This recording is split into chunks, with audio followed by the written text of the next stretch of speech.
Hey, gentlemen. Good to see you. You too, man. Good to see y'all. Ryan, how are you? Doing all right. I'm here. We're here. Yeah, and we got a special guest today. Yeah. Let's introduce him. My really good friend, Justin Miles. Justin, how are you doing, man? I'm good today, man. I'm good. I'm glad to be here and having a good day. Had a good day of therapy appointments today. Nice. I'm glad to be here, and that's where most of my mornings been. Nice. Well, I want to give our audience just a little bit of background. So you and I have known each other for, years. I mean, you were literally one of the first people that, when I first started working here in 2003, you were one of the first people that I communicated with, because my first job working for Ken was basically he had a batch of 30,000 emails that had just accumulated over the years that he wanted me to filter through and find, the interesting emails. And yours floated right to the top. You had written into Ken and talked about a lot of the projects that you were doing with Hip Hop Alive. You were doing a lot of work around talking about sort of how MCing can be a spiritual practice, how freestyle rap can be a spiritual practice. And it was really, really powerful stuff. And this was at a time when I was really into hip hop and really getting into DJing in a big way. So I really resonated with your work. And I wrote out to you, and you and I connected, and man, we've been pretty tight ever since. Yeah, man. Yeah. So why don't you let us know sort of what you do? Yeah, I'm I guess right now I'm a psychotherapist in private practice. I've been in the field of community and clinical mental health for the last 20 years. This is my 21st year in the field. And so that's what I do full time. My private practice is called the Miles Institute of Integral Living, named after Integral, highly influenced by Integral. And yeah, that's what I do for money, but that's your day job. That's my day job. That's what I do to be a benefit. I also I teach Buddhism here, do the Baltimore Shambhala Center, and I'm a meditation instructor there. I also run a group. It's called the Black Power Meditation Group, and that's a group that was spawned around the time of the Freddie Gray uprising in Baltimore. Mm-hmm. And I was trying to process what to do with anger and just all the feelings around his death and just kind of police brutality in general. And so I wrote a piece called Meditation for Militants, and the group was kind of born out of that, as trying to use wisdom as the backbone of any movement, of any organization, of any movement that we're going to engage in, and beginning to look at ego as one of the things that tends to tear down movements, or at least hinder movements from progressing. At least looking back over the last 100 years, in terms of Black movements, whether it's the Garvey movement or the Civil Rights movement, the Black Power movement. Really taking a different look at what made those movements successful and what made them unsuccessful. So yeah, the Black Power Meditation Group, we do that. And I don't know, what else do I do? I do some hip hop stuff. I have a hip hop label with some friends of mine called Mystery Sound Recordings. And, we make we make traditional kind of boom bap hip hop, but we also are about not really claiming any particular style. So we're really into kind of exploration of sound, and kind of curating sounds from around the world, helping people to have access to kind of things that are either unfamiliar to them, or kind of pull them into a mindset where they don't really know what they're listening to anymore. Kind of a groundlessness through music. Other than that, I'm a dad. I'm a single dad, and I'm a master gardener. I garden. Nice. And that's about it. I do some more stuff, but that's enough. That's a lot. It's awesome. Yeah, it's a lot. Well, you can see why we're excited to have you here today. And we should mention, Justin, that the actual intro music to this show, to Inhabit, was you. Mhm. You made that. Oh, that's right. I That's forgot. right. Yeah. Yeah. Thanks for that. That's right. Yeah, like I'm just now connecting the dots. That's awesome. Yeah, I love the track. Yeah. Yeah. That's a great track. Thanks, man. Thanks. Well, you can. One more thing I want to mention. One more thing I want to mention Mhm. is that I, in alignment with this show, is that I'm a member of the Baltimore Black Panther Party. Joined the Black Panther Party, the original Black Panther Party, not the new Black Panther Party, back in 1998. Because even after the headquarters in Oakland kind of disbanded, and other cities started to disband in the early and mid 70s, other cities kept the party going. And Baltimore is one of those cities that kept the party going. And that's always been a big part of just what I bring to my work, my approach towards being a benefit to Black people. And it also, of course, it also brings up some struggle, because there's that side of the Black Panther Party that's seemingly very kind of militaristic or revolutionary. And then, you brought this up a little while ago, like how does that blend with, being a Buddhist and being a psychotherapist? And That's right. but being a Black Panther is a very important and big piece in my life and in terms of who I am. Well, that's why we wanted to have you on with us today for this particular show, Justin, is because exactly right. You were standing in the confluence of some really, really powerful traditions and lineages. Shambhala Buddhism, psychotherapy, Black Panthers. And it seems like, from an outside point of view, it seems like some of the sort of, some of the elements of those traditions probably run against each other every now and again. And I'm going to be really interested in hearing how you reconcile that. As a Buddhist, looking at sort of, protest culture, which can sometimes go violent. We can have a conversation about when violence is and isn't appropriate in protest culture. But this is one of the big reasons we wanted to have you on with us today, because, what we're going to be talking about today is exactly that. It's going to be about inhabiting your resistance. And it's kind of a funny topic. And Ryan, I want to hear what you have to say about this. It's a bit of a funny topic because usually in spiritual conversations and in our spiritual practice and spiritual training, so much of the emphasis is on how to, overcome resistance and how to accept reality as it is, exactly as it is. So there's sort of this radical equanimity that spiritual practice is often sort of orienting us towards. And yet we know that, sometimes overcoming our resistance is not the appropriate response. Actually, inhabiting our resistance is a more appropriate response. Sometimes we don't want the water to go around us. You know what I mean? Sometimes we actually need to actually show up in a fully embodied way in order to make some kind of social impact and transform the world in the direction that we want to see it transform. And I think that's what we're seeing around us right now. So that's kind of the conversation I'm hoping to have with you guys, is sort of like, how do we create that connective tissue between sort of the amazing wisdom of these traditions, which are often, trying to guide us towards more nonviolent kind of forms of engagement, versus just a radical urgency that we're seeing today, where we're seeing systems that have to change, that have to transform, and they're only going to transform if we, the people, are able to actually show up in a much more dramatic way than we've been able to in previous generations.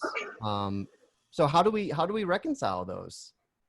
What's the difference between overcoming our resistances versus actually really rooting down and inhabiting them?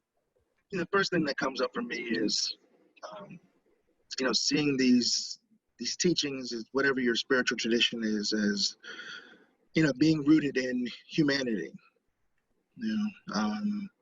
That if the teachings aren't pushing us towards challenging our view of ourselves, challenging our view of other, challenging our view of fundamental reality itself, within the context of, humanity and all sentient beings and all non-sentient beings having a meaningful, happy, dignified quality of life, then I think that they're kind of steering us in the wrong direction.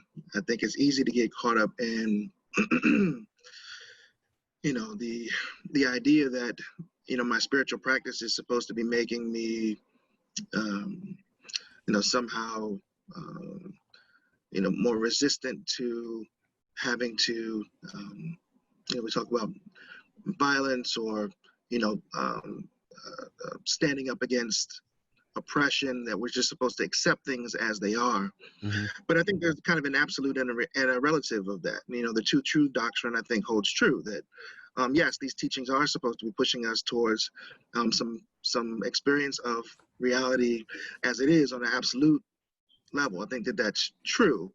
But relatively speaking, it's supposed to be pushing us towards the reality of our everyday lives, that there is systematic oppression, there is racism, there is sexism, there is a need to address all these inequalities that we see. And so, I would say that, allowing your spiritual practice, your and your study to not just push you in that direction of, just, seeing everything as empty, but, seeing the fullness amongst the emptiness, seeing that this world that shows up for us, needs our attention, and we need to be okay with not just accepting the reality of it, but moving towards helping our relative world move in a direction of kind of a healthier reality for all of us. Mm-hmm. That the truth is that things don't have to be this way. Things don't have to be this way. There's enough resources. There's enough to share. We don't have to be enemies.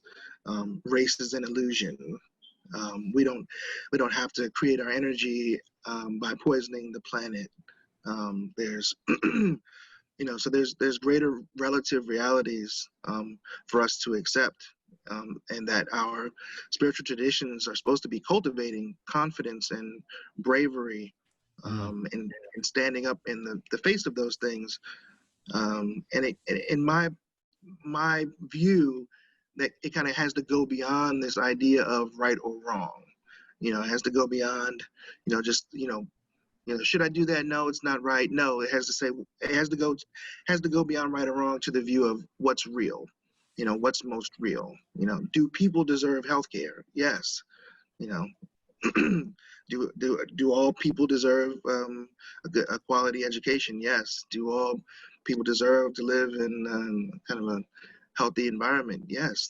We all do. And I think we get caught up in, trying to not, trying to adhere so much to the absolute aspects of these teachings that we lose sight of, the relative work that needs to be done. That's beautiful. Yeah, I often like the metaphor that, the story of the Buddha is the story of a man who sat and sat and sat and sat until one day he stood up. Yeah. And I think that's what we're talking. Ryan, it also reminds me of the ongoing metaphor that we often use of that damn mountain. Yeah, right. At first, the mountain is a mountain. The racism is racism. Inequality is inequality, right? And then the mountain is not a mountain. These things are just resistances for us to overcome and to find our deeper equanimity and our always already perfection. But that third stage, the fucking mountain becomes a mountain again. Racism is racism again. Inequality is inequality again. And it demands us to bring our liberated, enlightened consciousness, whatever trickle of enlightenment that we've been able to cultivate ourselves, it demands for us to apply that spiritual intelligence to our moral intelligence. Yeah, it was well said, Justin. Thank you. Yeah. Thank you, Justin, for that. A few things came up for me. some of the earlier teachings of Buddhism pointed to escaping samsara. That was the goal. It's just like, how can I get out of this existence? How can I get out of this body? Like, this is bullshit. I'm out of here. So, okay, if we theorize that was possible, like the only way that's really possible these days is if you're an absolute cave dweller and you're just sitting in a crappy cave and you're eating whatever bug comes along. Okay, maybe a person lives in alignment with this idea that, like, listen, I don't like being here, and I'm just here until I clock out, and I'm gonna rainbow body out of here. Okay, yeah, but the thing is like, I want to tie this to the ground level. It's like, I do think it is important for me, like, the more that I can let go of attachment, I can apply that openness to all things in life, to what's going on actually in the world, to like feel it all more. But even if somebody's resistant in a negative way to this idea of embracing the world, the fact is, I'm going to give an example. I've been pulled over by the police 3 times in my life. 2 times they let me go. 1 time I was blazing 85 miles an hour. The guy was like, he was a big burly dude, super nice. He got me out of the car and sat me in the front seat next to him, just chitty chatting away. Justin, I'm sure you've had experiences like that, right, Justin? Yeah. Every single time. Yeah. So here, yeah, right. And then my Uncle Eddie, who's black, has told me so many times about how he's learned how to drive while being black. So here's the thing. Okay, yeah, we're all illusions, but this illusion here seems to like get off, like not have to pay speeding tickets. That's a pattern existence that happens.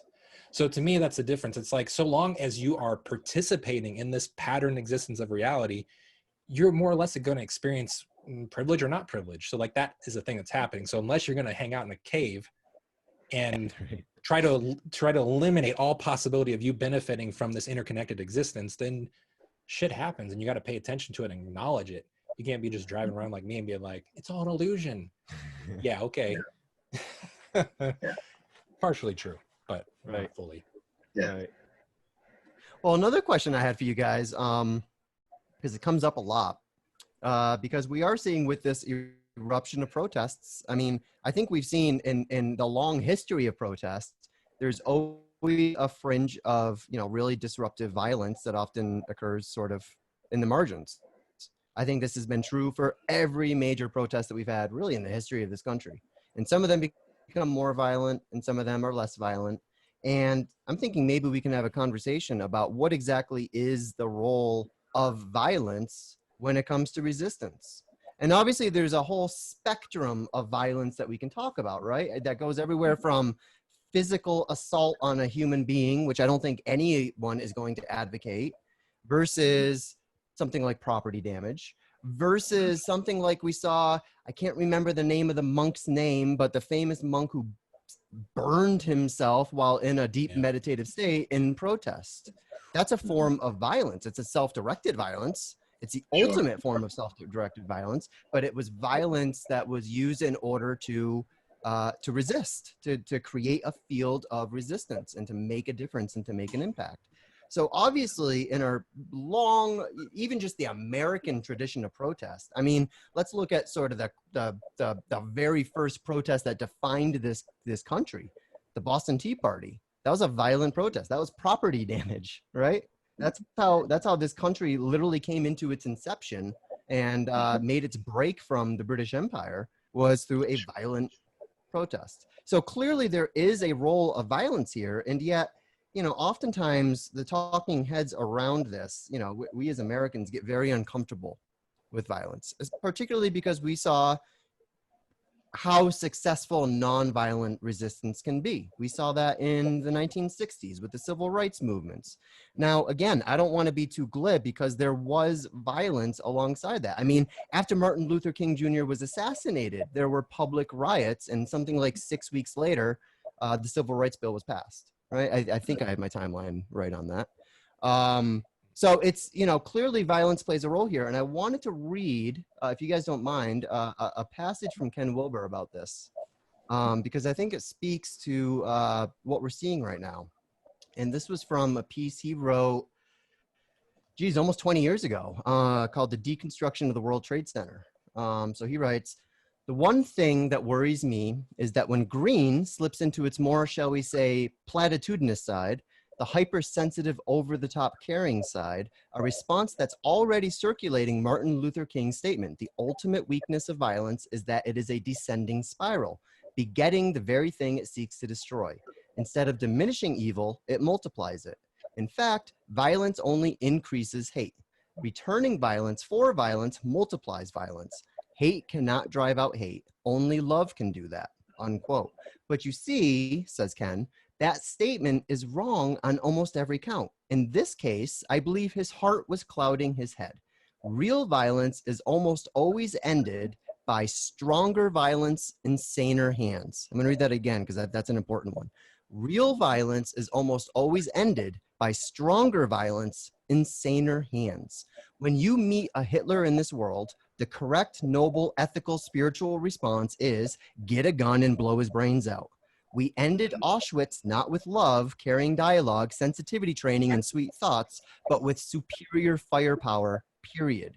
So it is with real violence in the real world. Much of it stems from red, and red can only be forcefully contained until it develops its own internal blue constraints. Now he would say amber. Civilization, for the most part, does not produce barbarism, but curbs it. Green's basic problem is that the injunction to not have violence in your heart is confused with not using violence in the real world, at which point Green begins to contribute to the problem, not the solution. This is yet another variation on the sad fact that Green, and without doubt the Mean Green meme and boomeritis, have been complicit in the rise of insurrectionist violence around the world. Of course, we should not harbor hate in our hearts. And of course, when you meet Nazis, you should kill them real hard. Holy shit. It's like Ken throwing down the gauntlet. Now, of course, you can't just kind of read this quote in a vacuum, because we live in a culture where everyone calls everyone that they disagree with a Nazi. And I don't think Ken is advocating violence against people you disagree with. That said, there are real regressive ideas and ideologies that are very active in this world. And I think Ken is actually saying, no, when you see that level of systemic oppression and abuse and violence, you got to stand up. You got to push against it. You got to shoot it in the head. So how does that apply to the protest culture that we're seeing right now? Because my sense, guys, is that there are people who are standing on sort of either side of this conflict, and they believe that they are the stronger violence in saner hands, right? So the conservatives believe, they look out and they see looters and people they describe as thugs who are, you know, inflicting property damage, damaging the black, you know, these actual black neighborhoods. And they see the police force. Sure, there's some, you know, they're being pretty brutal, but that's a saner violence. That's a stronger violence in saner hands. Whereas I think that a lot of people on the left would actually look at the violence coming out of the protest movement and saying, no, that is the saner violence. The police brutality is what we need to end, and we're doing this violence as a means to an end here. Sure. How do we sort that out? I mean, two quick things. One is that it might be a limitation of perception to understand the immense violence of police brutality, because it's not happening in one location contained within walls where people could witness it in its fullness. It's spread out. That's the difficulty. It happens every day, and only if we catch it on a YouTube video that gets viral. Whereas a protest, we can say, oh, that protest happened right there and that building specifically was destroyed. So for me, sometimes that's an illusion of perception that that one is actually creating more violence than the other. It's like, no. And then if that's true, then we can say a comparison, like which is a greater violence. But for me, like, I've been focused on the question, why is it happening? Secondarily, should it happen? Because we skip past the why, like, and that's so important. Like, why is this happening? This isn't just randomly happening. People aren't just like, hey, let's just go burn some shit down. That's right.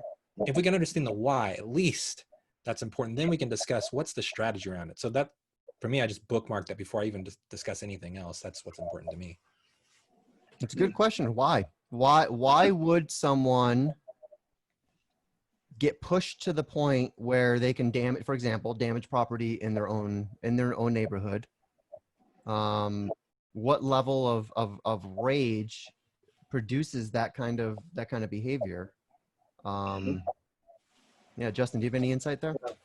Yeah, I mean, So what comes up for me is who's defining sanity, right? Saner hand. Who's defining violence, and who legitimizes violence, Mm. right? Mhm. Especially in a society that's built on inequality.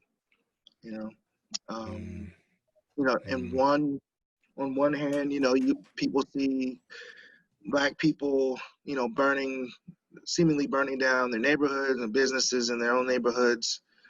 But as I can't remember the one sister's name, the video of hers going around. John Oliver showed it at the end of his last show. But paraphrasing what she said, we don't own shit. Like, you think that we're burning down our own shit? We don't own shit. That, and that the social contract that America has allegedly made with its citizens that said it was going to treat everyone as equals and take care of them, that was broken the moment they wrote it with Black people. Mm. So what are we called to respect? What are we, like, how are we held to a standard of of not being angry to the point of wanting to burn the shit down to the ground? um and I'm not, again, I can't sanction all forms of violence, and clearly as you said, there's a spectrum of violence. But I think a lot of it, at least for Black people, is unrecognized historical violence against Black people. And now, not just police brutality. This is just what's going on right now, what we're talking about right now. But I could say, the legacy of white people and their behavior towards Black people in this country has been, uh, I can't say it's been solely one of violence, but it's been a lot of violence, and how much of underfunding of school districts or school systems is violence. How much of poor ecology is violence. Mm. Um, Mhm. uh, how much is mass incarceration and removal of Black men from families? How much is that violence? How much is flooding the streets with drugs violence? And I can go on and go on, but I can say that America has ignored that mostly and said, calm down and we let you go to the bathroom next to us. We let you live next door to us. We gave you some government jobs. So shut up and be happy with it. And what I think white America doesn't know is that that doesn't go away for us. Like, it's a generational trauma. And some people believe in, even kind of trauma being passed down genetically, that, we know ourselves to be second class people.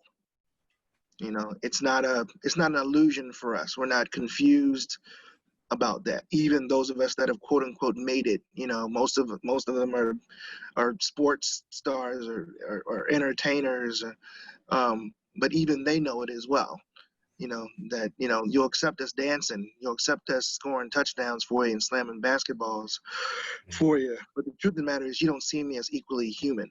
And there's a violence in that, and there's a historical violence in the ignoring of that. And so, I question, um, anyone being able to say that, that violence is somehow undeserved, especially when the systems that create said violence show no sign of really wanting to end it.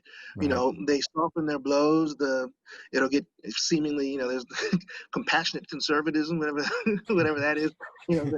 They'll hand out trinkets. They'll give out promises, platitudes, placations, and but the truth of the matter is it doesn't really stop. And at a certain point, you have to say, when is it just to just admit that,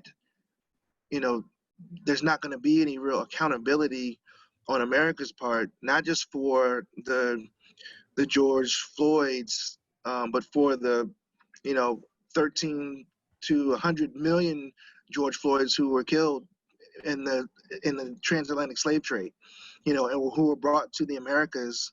When is there going to be accountability for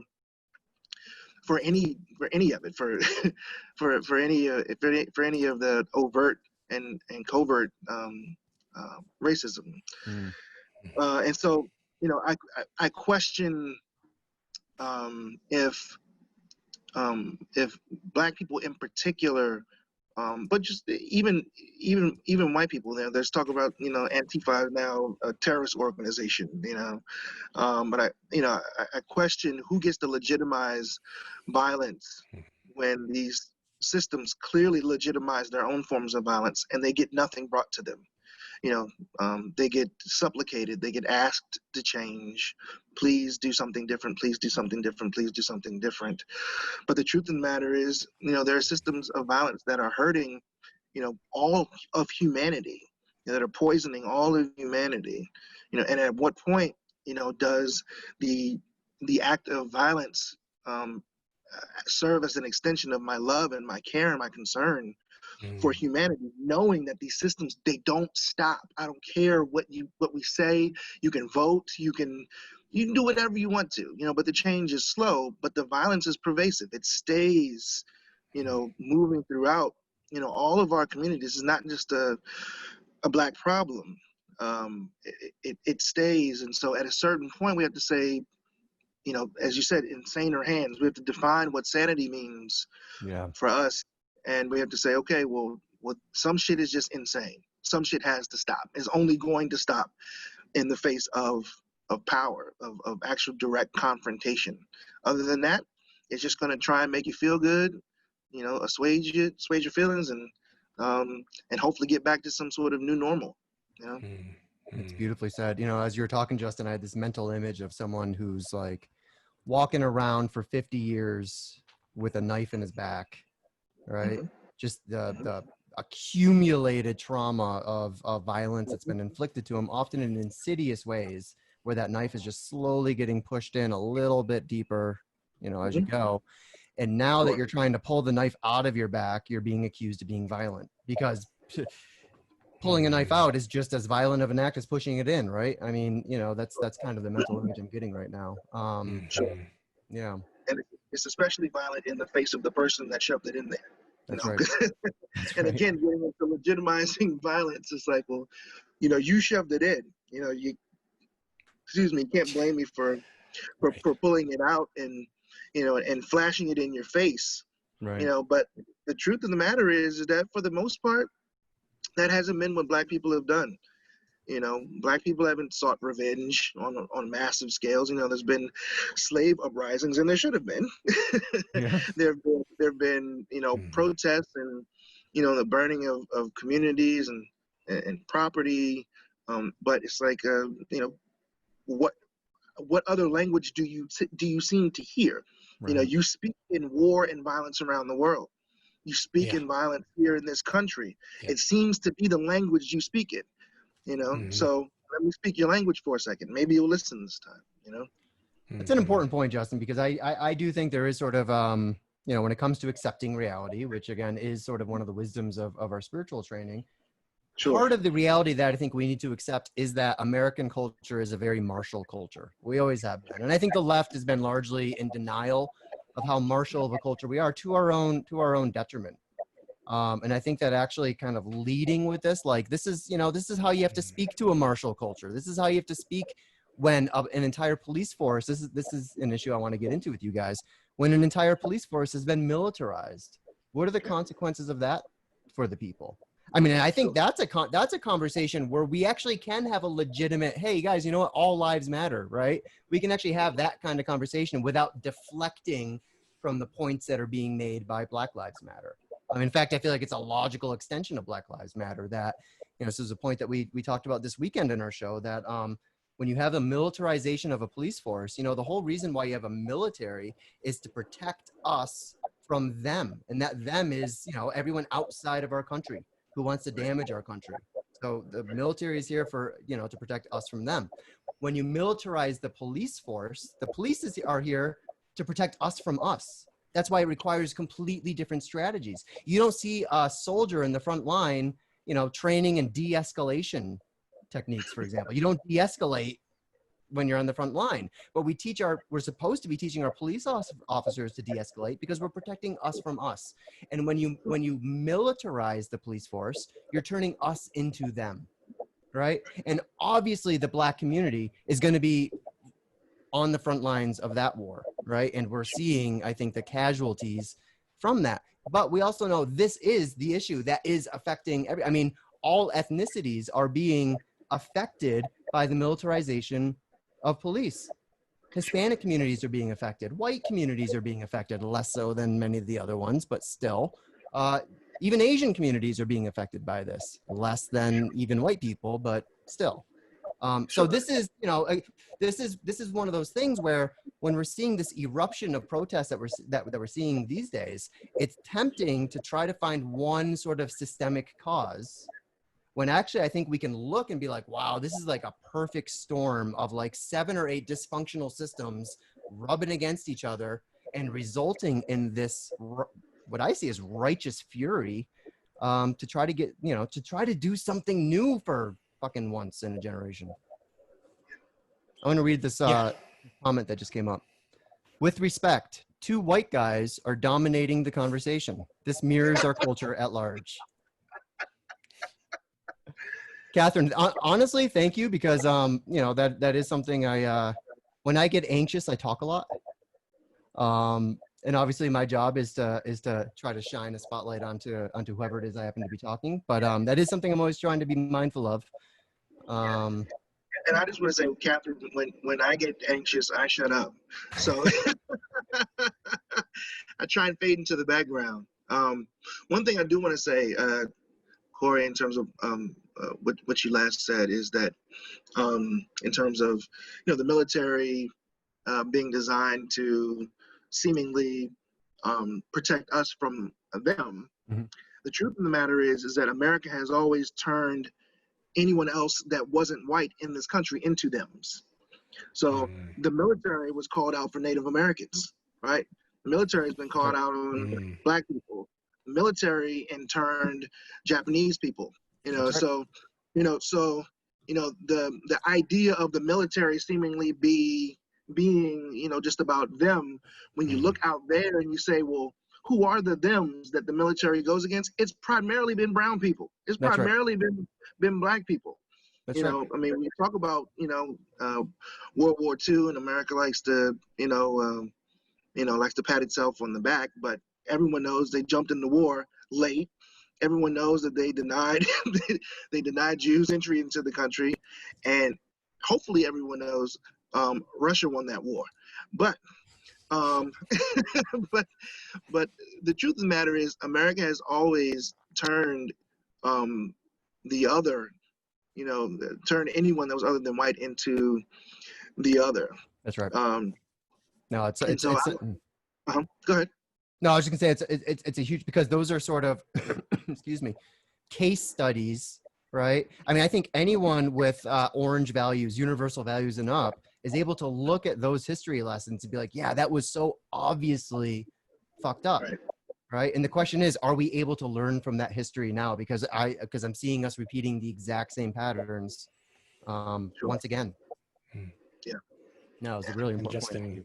A few things you said that for me are really powerful and like feels like to underline is like, who is assessing all these situations and making decisions on what is sane and what is legitimate, what's not, what can be violent or not? Because when we talk about military, we are a culture of violence in a lot of ways, and we can look at military overseas and we can say, well, sometimes we have to look at a situation and take casualties and everything like that, and maybe we're going to bomb civilians, but it's for a greater cause because we're stopping a greater violence. So in that context, it seems like we're okay with that, we in quotes, but when we turn that lens around, it's to ourselves and our own violence and our own culture. It doesn't seem like we don't even allow that process. It's just, and it seems like just to sweep it away. It doesn't sound like an actual in-depth analysis of the violence that's happening in our culture. And I just think it's so hard for white folks, for us to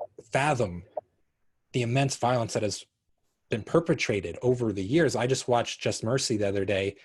That just one instance was overwhelmingly heartbreaking. And that's just one Mm. out of a just sea of suffering. So I just want to keep underscoring that kind of thing. It's even if we talk about violence, like if we say, well, if there's enough violence, we'll justify it. There's enough violence that has occurred in our culture to more than justify these protests, for me anyways, when I look at it. And I think for a lot of Black people, and probably, I can't speak for any group as a whole, but, the question often, I think, arises for some of us that why hasn't your own violence been enough for you to, to do something Mm-hmm. about it? Why haven't you, what keeps you from seeing yourself? What keeps you in that shadow?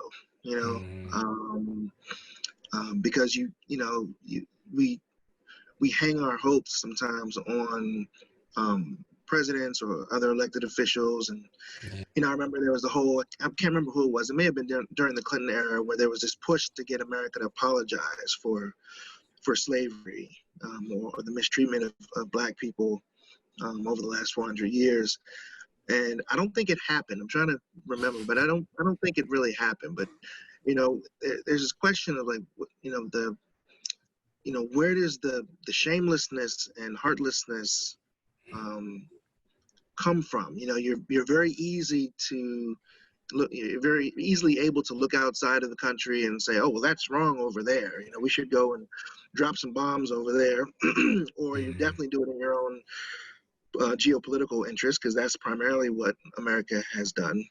But the question is, how much harm has to be visited upon brown and Black and red people in this country in order for not just the powers that be, but for the white populace, the majority white population, to say this shit is wrong. This shit is wrong. And I'm definitely full of heart with seeing the amount of white people that have shown up to these protests around the world in countries that you wouldn't have even thought would have protested against what happened with George Floyd. Mitt Romney was out there. Mitt Romney was out there, yeah. Mitt's, yeah. He, and again, I don't mean to question Mitt's heart, but he's, you saw what he did in the, in the what you call it, the impeachment hearings, and it's like seemingly Mitt is waking up to his own heart, or at the very least not towing the same old Republican Party line. But it makes me feel good that I've seen so many white people out there protesting. It makes me feel good that I've been contacted by so many white people that are asking me, how can I be a good ally? How can I support? How do I not say the wrong thing or do the wrong thing? And being able to have these conversations, which I really think is helpful. My own personal opinion is that it's white people's job to stop racism. It's not Black people's job. But I don't mind being in the position of helping to get you there, point you in a direction of saying, look, if you want to wake up, here's some stuff to wake up to, but it makes me feel good to know that at the very least the energy seems like white America is waking up to itself. I just question the extent to which it's willing to go to. Again, going back to the idea of violence, is white America willing to violently stand up for other people that have been violently, been aggressed upon, in this country? And I don't know, that kind of harkens back to the Civil War, seemingly the Civil War. But I question that, but it does feel good to see that maybe there is something about what happened with George Floyd, and hopefully connecting that with these other violent systems that are violent against white people as well. That says we all need to kind of stand up for each other now. That it can't just be us standing up for particular things. Yeah. Right. Well, and that kind of bridges into a couple questions I was hoping to ask in this program, which is basically what is ours to do? I mean, that's sort of the a favorite question in this show. What is ours to do? And what I mean by that is, what is here for the Black community to do? What is here for the white community to do? And what is here for us to do together? Because you mentioned, Justin, earlier, sort of the transgenerational trauma that gets re-inflicted, right? And inherited from generation to generation. Now that trauma, I just want to be clear, that trauma occurs for everyone who was part of the original trauma. So Black communities feel that trauma. White communities also feel that trauma. And the fact that we've not been able to heal this trauma together in any meaningful way has added to this culture of resentment from where I'm standing. On the white side, I think it has nurtured a culture of white guilt, right? Where white people just don't know what, and you see this a lot in woke culture, for example, and people who really want to get offended on the behalf of other people, right? And that's always something we got to kind of watch out for, because you don't want patronizing support. You want legitimate, embodied, mindful support. And then on the other side, oftentimes we've seen a culture of resentment among Black Americans, which fucking obviously. And the fact that we have been largely isolating ourselves to try to recover from this shared trauma has left us where it's left us, right? And then we had decades of political correctness that actually prevented us from having more meaningful conversations together. So one of the things I'm grateful for in our era is it feels like that scab has been kind of violently ripped off. Thanks, Trump, right? I mean, in a non-ironic way, kind of thanks, Trump, just for bringing this all to the surface so that we can actually start, I think, metabolizing it for the first time in sort of in a full-hearted way since the 1960s. And I see that as good. The fact that we can have conversations like this. So Justin, from your point of view, I'm just like, how can white people be supportive? What's the best way that we can be supportive? And what is the work that we have to do together as common Americans, as human beings, not as white Americans and Black Americans? Sure. So the first question is, what do I think that white people need to do? Yeah. What do we need to do besides end racism? Besides racism. Which I would, Yeah, that'd be a good start. Let me find that button. And it's funny because, it's like racism isn't a thing, right? It's not solid. You can't touch it. If we could just go in and surgically remove it, or bomb the shit out of it, but we can't, and so, it's kind of starting within yourselves, right? I've been talking to a few white people this last week who've asked me that similar question, and my answer has been education, in particular around history, around policy, reading about the experiences of Black people in this country, reading about kind of America's legacy of, violence abroad, and just trying to feel, honestly, it's about feeling into really first feeling into themselves, right? Kind of questioning their own idea around whiteness, around their conditioning.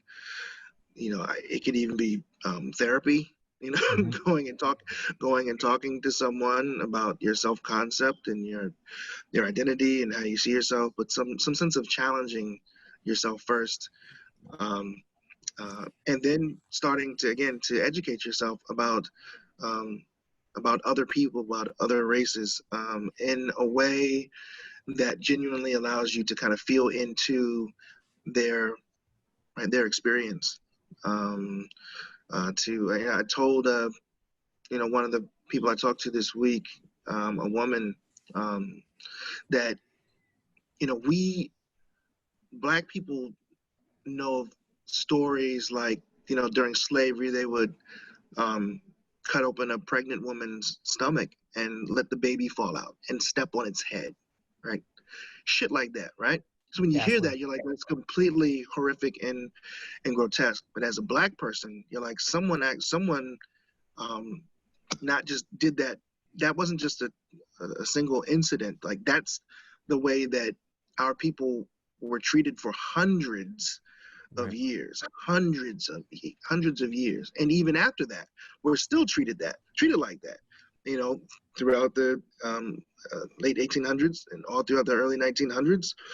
There have been lynching. I mean, there's lynchings that still go on, but, you know, lynching was a popular thing, you know, up until like the 60s, really, you know. And so, you know, when you begin to feel into what a people who know that there's a country and a large section of the country that not only is willing to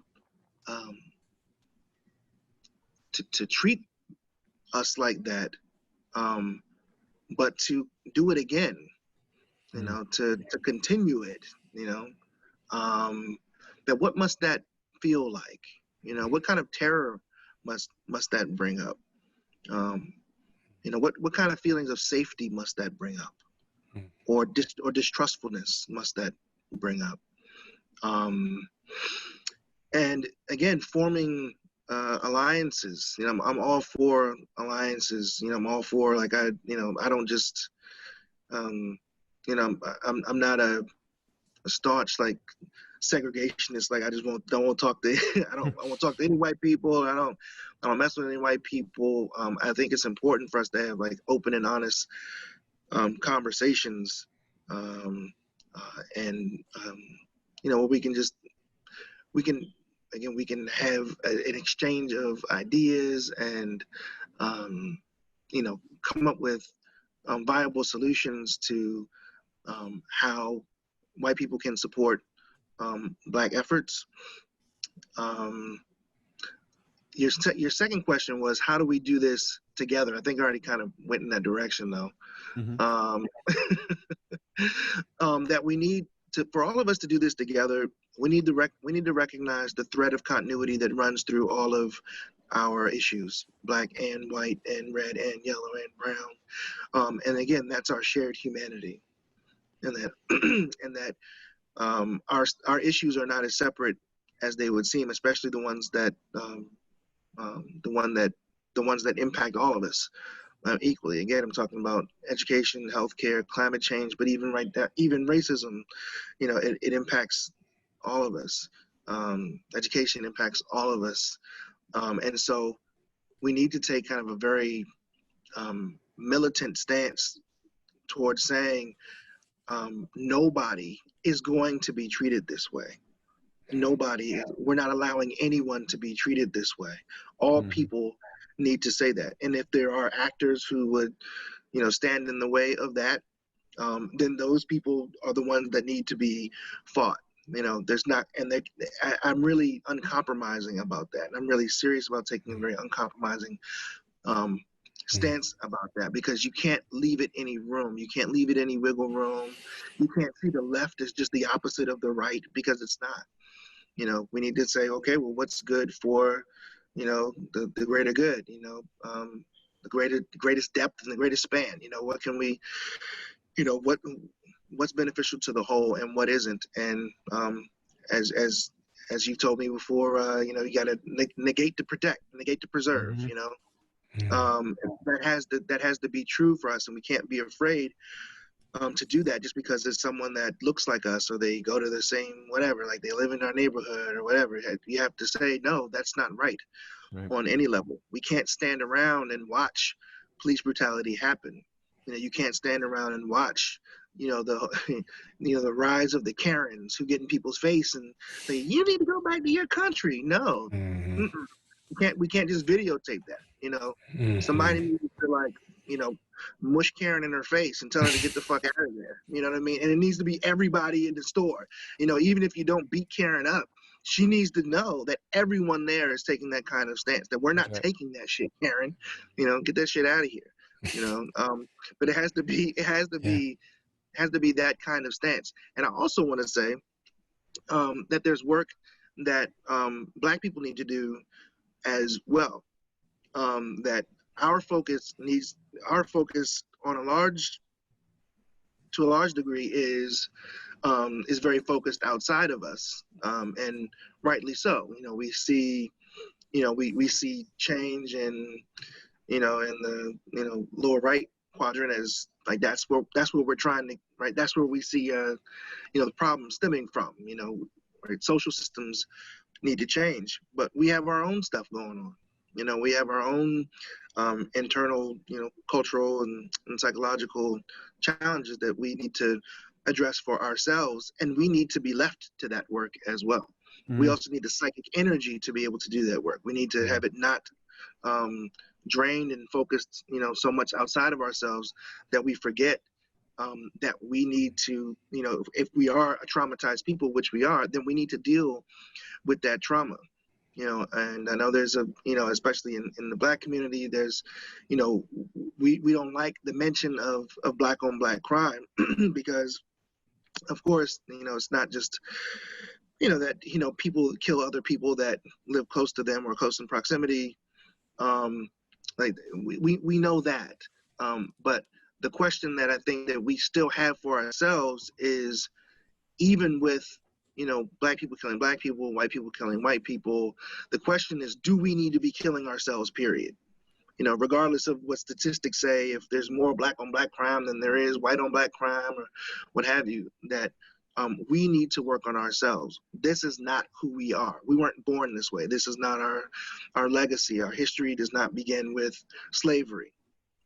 Our history began at the dawn of time. Right. So this is not who it is that we naturally are. But we know that in our own communities that there's cultures of violence. We know that in our music there's culture of violence.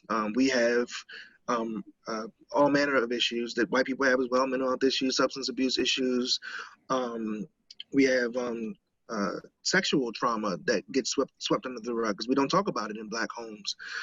So we end up holding on to it and and manifesting in other unhealthy ways. And so we have our own work to do. And I think protest has to involve that too, like a pulling away of even being involved in in what's going on in the white world, and saying what's going on in our world. That withdraw is a form of protest too. When white America says, well, why aren't Black people like participating in these right in these areas in regular society, they seem to kind of withdraw themselves. That scares them.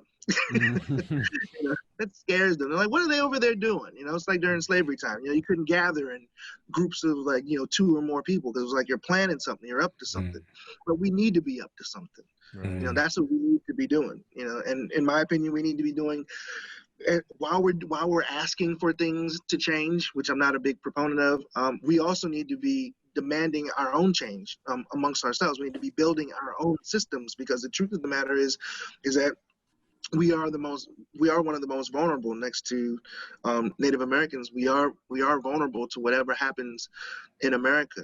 When the political climate and the economic climate is unstable, we are the most impacted. Yep. So we need to act as if those are realities for us, and we need to create systems that help to protect us while America's doing its fuck shit. You know what I mean? Because it's going to do its own thing and it's not thinking about us. So what are we doing to protect ourselves? What are we doing to strengthen ourselves? But that's our work. And I think the perception is that when Black people start to do that, white people get nervous and they start to go and they try and shut it down. You look at the Black Panther Party, that's primarily what the Black Panther Party was about. It's like, we're not even really, Black Panthers protested. They were involved in the political system, but primarily they were feeding children in their neighborhoods. They were creating medical programs. They were educating people in their communities. But that was threatening. J. Edgar Hoover, they were like they were like the greatest threat, to the nation, when in fact they really were just organizing themselves and educating themselves and mobilizing themselves to be of benefit to themselves. But I promise you, if there was ever a movement as massive as that, and again, well, excuse me, if you look at Black Lives Matter, you know, the government calls Black Lives Matter a terrorist organization. Mm-hmm. I'm like, I don't see it, you know. But I think when you have kind of large scale organization of Black people, America starts to get scared. But that's exactly what we need to not care about anymore. You know, we need to not care about that anymore. We need large scale organization of Black people, even if it's just to ask or demand for things. There needs to be a central voice, needs to be a singular voice. That we're not gonna, even if we have, you know, 10 different agenda points, you know, it all needs to kind of speak from a core. But we're not necessarily doing that now, and I think that that's to our detriment. But that's what I think that Black people need to do, and that's the work that I think we need to be left to do, and that's the work that we need to defend. If someone comes and stops us from doing that work, that's the work that should be defended. Because again, we're just trying to acknowledge and recognize and get in touch with our humanity. You know, we're not trying. There's not a, you know, secret Black agenda to take over America. It's like we're trying to remember that we're people, you know, and that we deserve to be treated as people amongst ourselves and in the larger society. So that's what we need to do. That's fucking awesome. No, I loved all that. Yeah, you hit there's so much to sort of double click in that. And so let me just a few things that I heard. First off, I love that you called out the work that you think white people need to do. And a lot of that is around us really for the first time, because we haven't been forced to previously, to actually confront our own whiteness. Sure. White people are not, we don't need to, we're not constantly reminded of that aspect of our identity, right? So a lot of white people, I think, are struggling to find a new language to deal with this. And a lot of that language sounds like, you know, you got words like privilege, and you got a lot of sort of self-effacing language, a lot of, you know, sort of humility that we're trying to bring to our own identity, really for the first time, because it's the first time, I think, in a long time that it's been explicitly challenged. And I appreciate that. I loved hearing about the work we do together. One of my favorite stories that I heard was there was a line of protesters and the police were starting to get pretty violent against them or pushing into them. So someone from the back of the line yells out, "White guard!" And then all the white people move to the front of the line so that the police are pushing against them and not the Black people, and therefore reducing the amount of violence. Yeah. I'm like, that is just brilliant on like an operational, you know, strategic level. Like that's real coordination.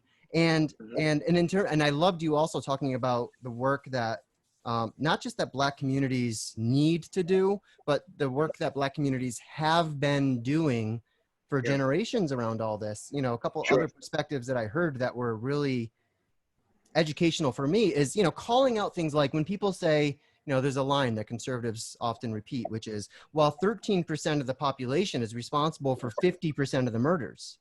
And it's like, even that frame is so bullshit, because what it does in saying that frame, that's saying, Justin, you as part of this 13% share equal responsibility with everyone else in your group for all these murders. No, it's 0.001% or something like that of Black Americans are responsible for that amount of That's right. Yes. So even the way these statistics are being presented, you know, create, and then that's usually followed up with, oh, but why aren't Black people talking about this? That's always the accusation that follows that whole thing. We're the ones that are talking about it. Right? That's the response. Like, white people don't know what Black people are talking about in their churches and in like the barber shops and in their community, and because white people don't have access to those conversations. Right. For a or reason. if they do, they don't know. You know? Exactly. You know. But I will say, Justin, that's why it's useful, I think, for our audience to hear you actually explicating, no, these are the conversations that are taking place. And what I really loved about how you, again, are just inhabiting all of this is that you are displaying, from where I'm sitting, the type of leadership that I think a lot of us are hoping to see emerge within this protest culture, but we're not really seeing at all. There's something different about these protest movements as opposed to the movements we saw in the 1960s, right? Where we're not seeing that sort of self-organization of leadership rising to the top. And that might be because this is getting organized on decentralized postmodern platforms. We all have sort of this decentralized postmodern sort of mindset that we're operating from, where there's this distrust of hierarchy. I mean, we're fully green in terms of how we're carrying this. And of course, one of the things that made the 1960s protests so effective was that there was that sort of unyielding amber sitting right at the very core that allowed this leadership and also this really, I think, strong spine to emerge. And that, my concern is we're not seeing enough of that, but hearing you talk makes me that much less concerned, because I see you bringing in genuine 4-quadrant leadership. You know, Ken often talks about how the left points to exterior reasons why people suffering. And now obviously when we're talking about why do Black Americans suffer, we need to be looking at these systemic reasons, obviously. But the conservatives point to interior reasons. Oh, it's a matter of values and culture and having, you know, father figures in the family. All that is true too, right? And as long as we know that there are leaders out there, white leaders, Black leaders, you know, whatever, what have you, who are actually displaying this kind of leadership, yes, the world is stacked against you. And that's why you need to grow even more as a human being so that you can rise to that challenge and leap over that bar so that we can pull the rest of us up as a society and as a culture. I think that's the level of leadership that people are waiting for. And we're certainly not seeing it in, you know, coming from the Republicans right now. We're not even really seeing it coming from the left, because the left is so decentralized and, you know, there's no one a leftist hates more than another leftist. Right. You know, and some people even say that America really doesn't have a left. You know, it's not a, that's at least not a solid sense of a left. Right. Yeah. Fascinating. Totally fascinating. And you know, there's any number of other kind of directions we can go here. I just want to highlight a couple, just like I'm creating just like constant reminders of things just that you said that, you know, in doing my own work that's been, I feel like, helpful, or that I've been noticing, especially lately. Like, again, can't highlight how obvious it is that on a daily basis, I don't get forced reminders of racism. That's different, you know? And therefore it's easy for me to let that recede in the background of my experience, right? We have more and more. I'm so thankful for things like YouTube and videos, because, for example, that scene in Just Mercy where he's arrested by the cop, there was nobody around filming anything. What was he gonna? Zero hope. It already feels hopeless when I watch a video on YouTube and there's a bunch of people standing around and, well, you're gonna die anyways. So like we have some reminders, but like there's some part of me that's like, I got to keep taking in and reminding, so it will fuel that heartbreak, like to continually bring it up again, so that like I don't lose awareness of it. And then also you said something about like that everybody needs to get a little bit more militant, you know, like I think you mentioned something about people getting mushing in Karen's face. That's right. So like I haven't been put in a position like that yet, or I haven't witnessed something like that, you know, like George Floyd or a Karen. But when I was reading over the story and I'm like, 8 fucking minutes, like I can't say what would happen, but like I feel like I would have been arrested, like minimally, because I'm just like, I couldn't, maybe I would have tolerated, unfortunately, 2 minutes, 3 minutes, but I'm like 8 minutes. You know, it's just like, how are we all not getting arrested? So like, again, I can't say, I hope that I would, but I don't know. But I think that when you said that, I'm like, yeah, I think we do have to get militant. We can't just be all sitting around like, well, gosh, what are we, the clock keepers for somebody's death? Like, how do and we I think if you ask most people what their hearts were feeling in that moment, they probably would have said, I felt like I should have done something. Right. But I don't legitimize, to me that's violence, or to me that's standing up against the police, and that's been deemed as illegitimate. Right. That's illegitimate to me, because and I don't make unfortunately, I don't feel like I have the right to determine what's legitimate versus illegitimate.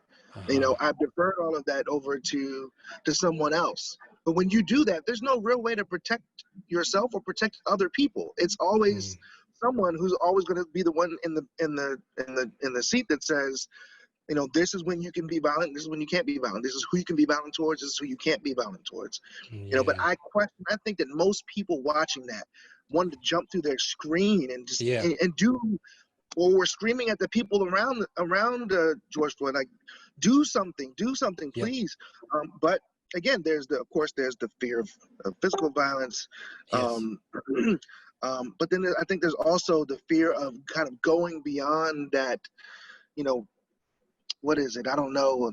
What we've been taught. Like, we've been taught that, again, the word that keeps coming up for me is legitimacy. We've been taught that there are authority figures, and the authority figures are correct. And then there's consequences. You can go to jail and so on and so forth. But to me, that's what needs to, that we need to go beyond that point.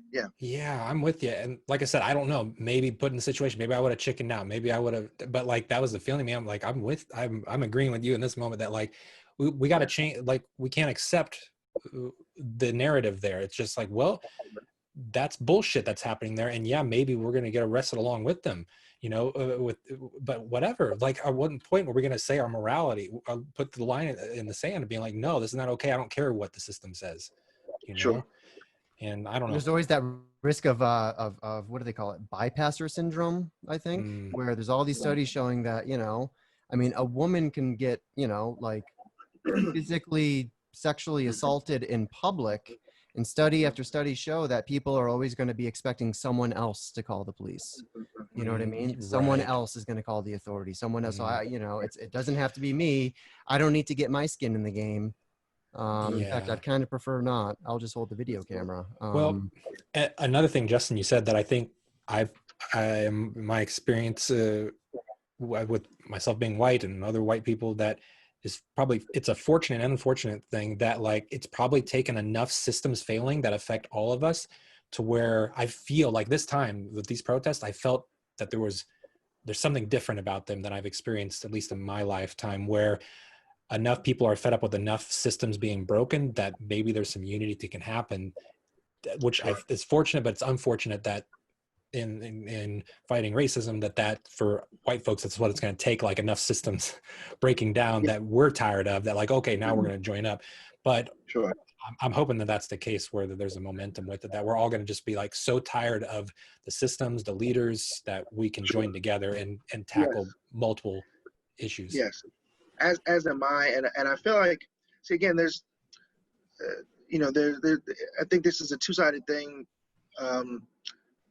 You know, there's been the perception that when white people show up to the protests, that either they're there just being performative, or they're there just to create, you know, chaos or destruction.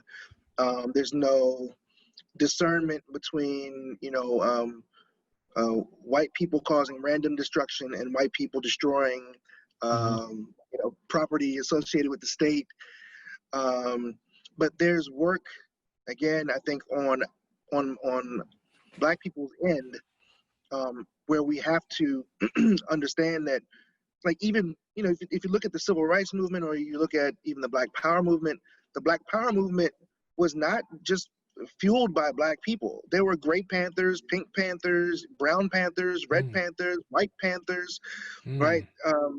Because the commonality was, again, was their humanity. You know, it was saying that we all are oppressed. Poor white people are oppressed, maybe in a different way, that it may manifest itself differently from, you know, how it affects Latinos, or how it affects, you know, Black people.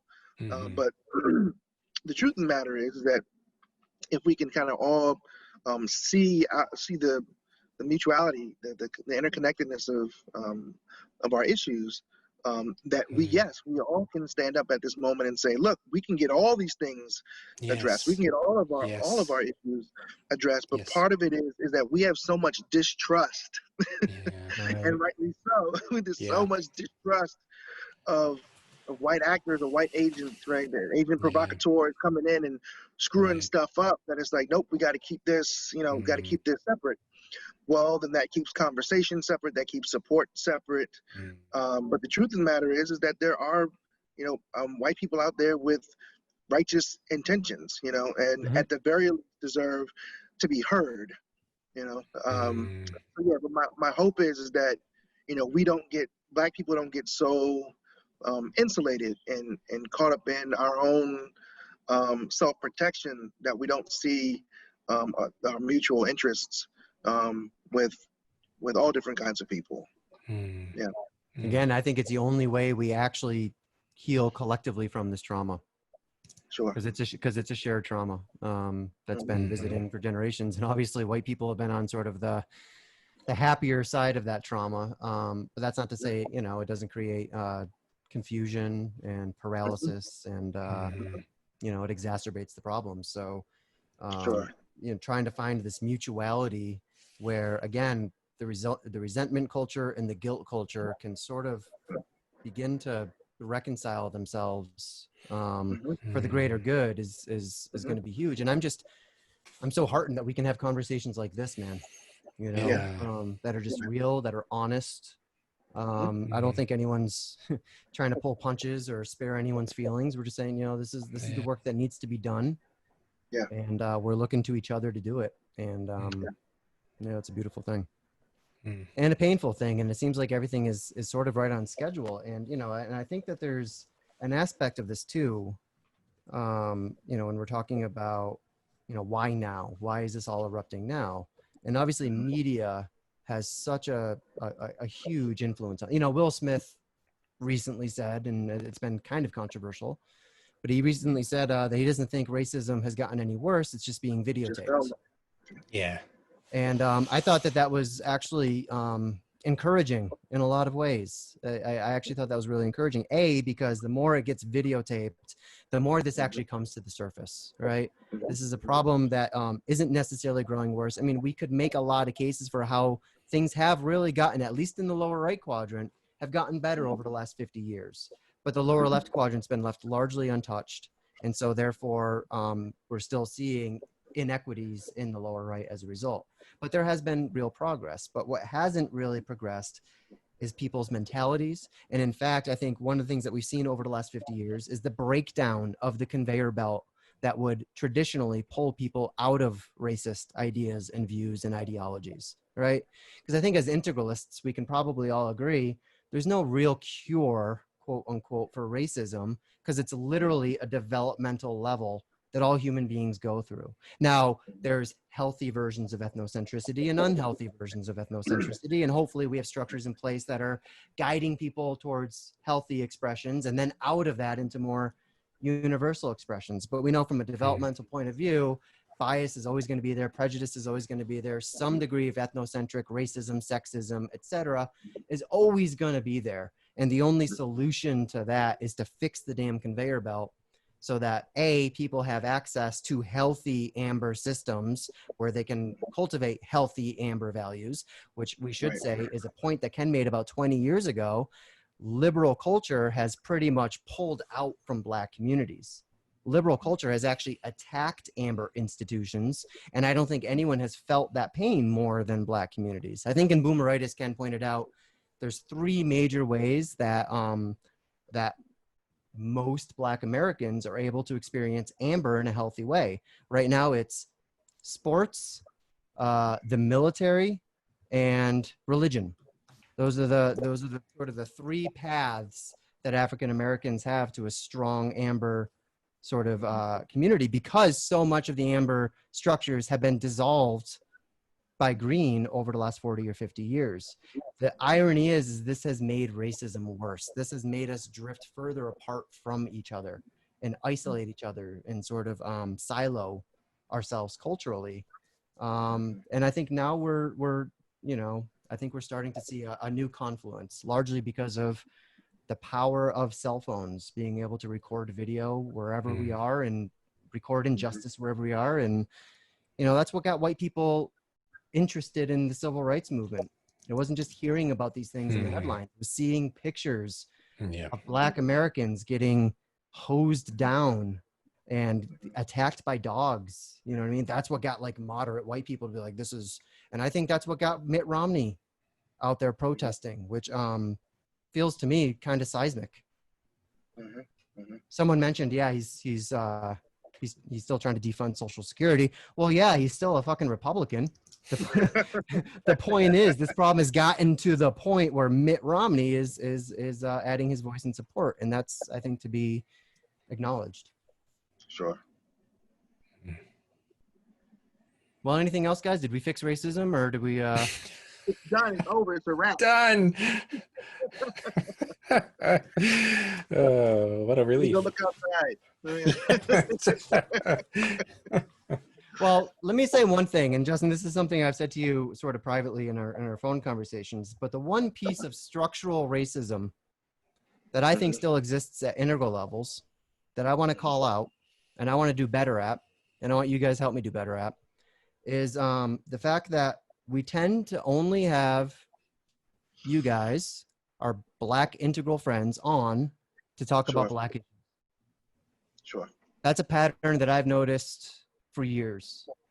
You know, we had Mark Palmer on last Sunday, and I love Mark. You know, Mark's an amazing human being. And it was his first time being on the show since 2003 when he was on to talk to Ken about, guess what, race and racism. Right. So I think that this is an area where we integralists can do better. So I want you to know, Justin, that you've got a fucking open invitation to the show, buddy. Anytime you want to come on and talk about anything you want. I'd love to have you back. I appreciate it. I think that part of being an integralist, or at least being a Black integralist, is knowing the benefit of sitting at kind of these crossroads where, you know, you can, there's almost a responsibility that I feel of bringing integral into the Black world and bringing the Black world into the world of integral, because I don't really know, you know, I know that, you know, maybe people stumble on to, I don't know, maybe it would be like me, you know, I found Ken Wilber, we used his textbook, or a professor used his textbook, one of his books as a textbook for one of my classes in undergrad. And that's how I found Ken Wilber. But I don't know how many people that's going to happen for. But I think that Integral has helped me and has helped a lot of people that I've interacted with and that I work with in my practice, just to help to kind of synthesize information better and understand development, kind of understand the fullness of life, understanding where we need to show up. And then, you know, me being here, I know that, you know, there's not too many of us, and, you know, we don't want to be pigeonholed as just, you know, people who come on here and talk about race, but the integral world is like super white, you know. Yeah. It's super white. It's global and globally white. Yep, it's global and globally white. And so I do find that there's, you know, hopefully some benefit in, you know, in people like me and Mark Palmer showing up and talking about it. But of course, I mean, we're both dynamic people, so it's not the only thing that we can talk about, and or that I don't spend all my days talking about this. But I would love to come back and talk about all manner of things, but I don't shy away from the feeling of the responsibility of being able to have to figure out how to navigate these spaces and navigate these discussions, because even though I think it's white people's work to root out racism, I do think there are going to be Black voices and black people present in order to, you know, help to kind of, you know, add some either nuance or reality of so from reality to their experience.